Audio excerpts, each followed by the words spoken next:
Hello, ito yung ating pre-boiled chicken. So, yan, tinanggal ko yung mga neck, saka yung wings and yung thighs. So, ito si Renren.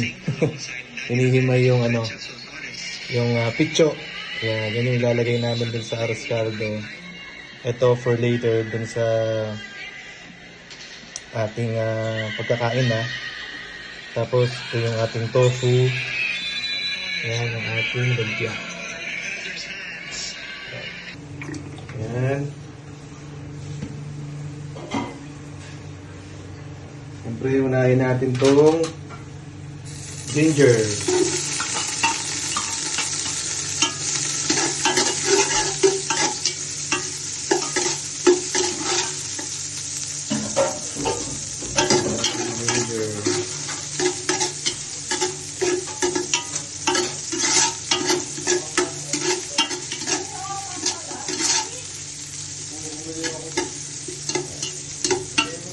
Then, ilagay na natin yung ating bawang at sibuyas.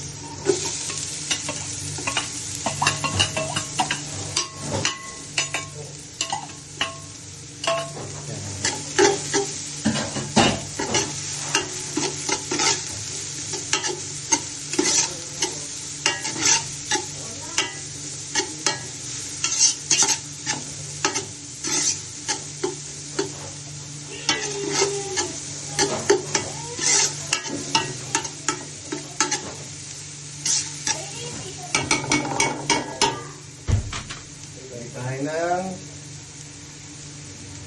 patis. Samot na natin ito.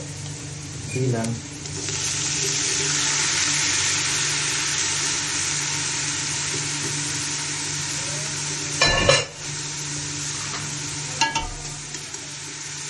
Kapag nawala yung amoy ng patis, lalagay na natin yung ating malagkit na bigas. Hindi lang naman po magluto ng dugaw o caldo. Pag medyo wala nang amoy yung patis, mag-evaporate na siya. Nalagay na natin yung caldo ng patis.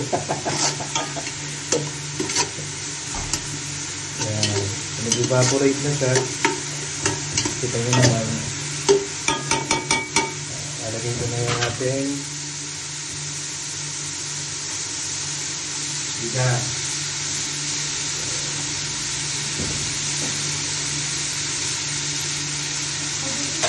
Yung malagkit na bigas natin, binabad ko siya ng at least 30 minutes para mabilis siyang maluto at maluto tayo ng arroz caldo.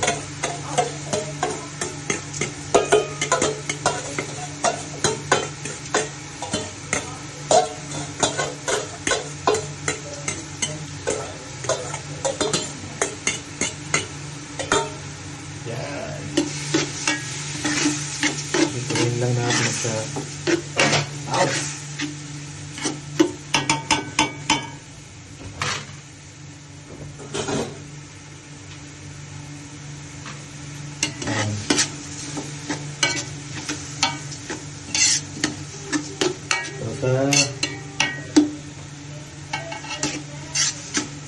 halu-haluin lang natin hanggang absorb na yung mantika nung pinagsangkutsahan natin kanina.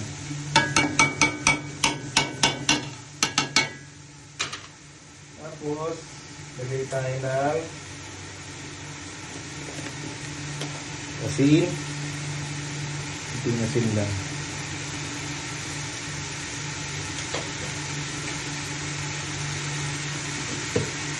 Then paminta. Kunti lang din.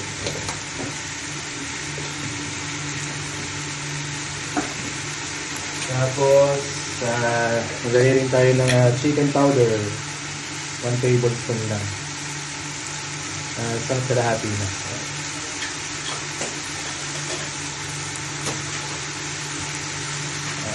Haluin lang natin.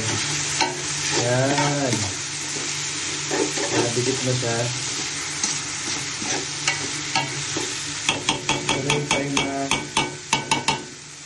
same time na ilalagay ko yung pinagpakuluan ng ating manok. Yan, wait lang.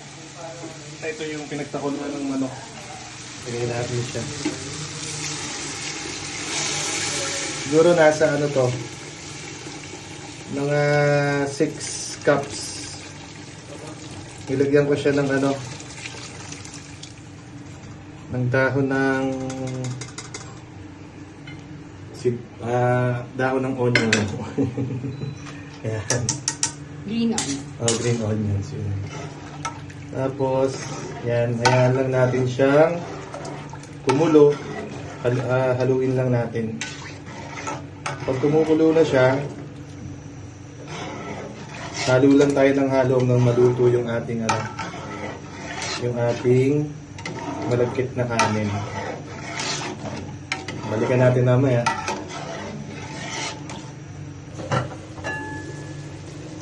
Yan, ate, kumukulo.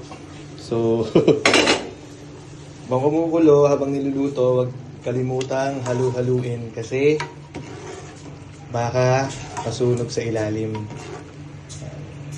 Halo lang lagi at every 7 minutes ganun.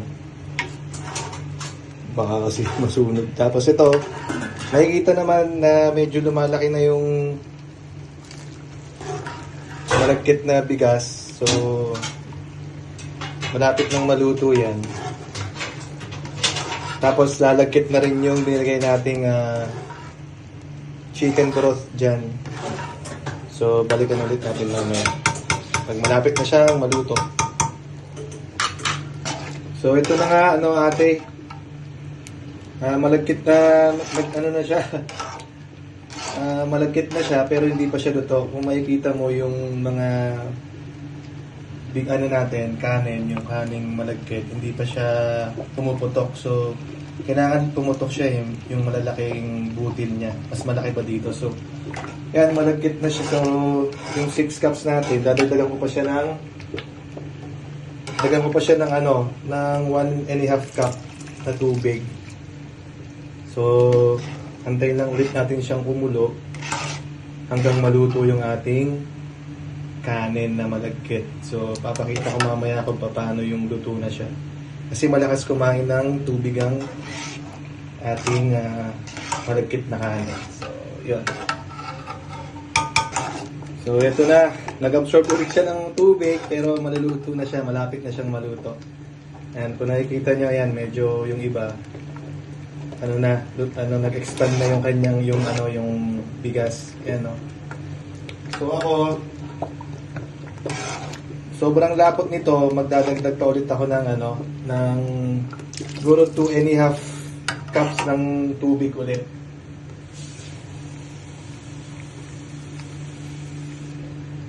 Two and a half cups ng tubig, ate, kasi ayoko nang masyadong malagkit. Gusto ko medyo runny yung aking arroz caldo. Yan. So, antayin ko lang itong kumulo. Then, ilalagay ko na yung chicken natin na shredded chicken. Tapos, ito palang bigas natin, yung malagkit, 400 grams yan, 400 grams. 400 grams to, yung ating bigas.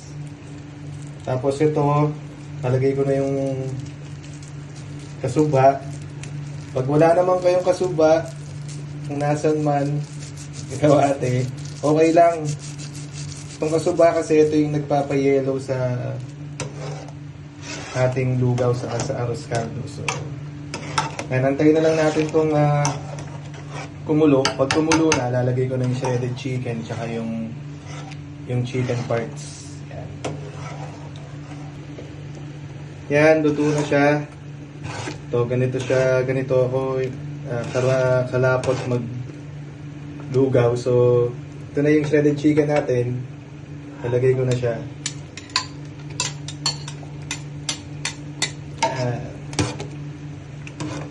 Tapos, yung mga chicken parts natin na pinriboy, lalagay ko na din. Wait.